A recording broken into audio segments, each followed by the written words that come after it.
వెంకీ అట్లూరి అనగానే ఎప్పుడూ కాలీవుడ్ మాలీవుడ్ హీరోస్తో సినిమాలు తీస్తూ ఉంటాడు. విశ్వనాథ్ అండ్ సన్స్ తర్వాతైనా చక్కగా తెలుగు హీరోతో సినిమా చేస్తాడు. ఈసారి నాని లాంటి హీరోతో ఒక ఫీల్ గుడ్ ఎంటర్టైనర్ తీస్తాడని చాలా అంచనాలు పెట్టుకున్నారు తెలుగు సినీ అభిమానులు. కట్ చేస్తే ఇప్పట్లో సెంటిమెంట్ బ్రేక్ చేసేదే లేదంటున్నాడు Venky Atluri. Vishwanath and sons release తరువాత వెంకీ అట్లూరి నాని కాంబినేషన్ లో సినిమా ఉంటుందని ఆ మధ్య జోరుగా ప్రచారం సాగింది. కానీ వెంకీ అట్లూరి మరోసారి కాలీవుడ్ హీరోతోనే మూవీ చేసే అవకాశాలు ఎక్కువగా కనిపిస్తున్నాయి. గతంలో తాను రాసుకున్న ఓ పోలీస్ స్టోరీని ధనుష్ హీరోగా తెరకెక్కించాలని అనుకుంటున్నాడు. విశ్వనాథ్ అండ్ సన్స్ తర్వాత మళ్ళీ సార్ కాంబినేషన్ రిపీట్ కానుంది. ధనుష్ తో సినిమా తరువాత కూడా కొత్తదనం కోసం పిల్లల నేపథ్యంలో ఓ సినిమాను తెరకెక్కిస్తాడట వెంకీ అట్లూరి.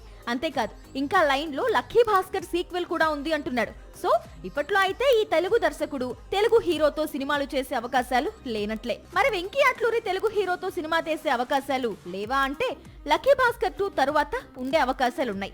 అంతేకాదు ఈలోపు సిద్ధు జొన్నలగడ్డ ప్రధాన పాత్రలో ఓ చిత్రాన్ని తెరకెక్కిస్తున్నాడు వెంకీ అట్లూరి. కాకపోతే అది థియేటర్ కోసం కాదు, ఓటీటీ కోసమట.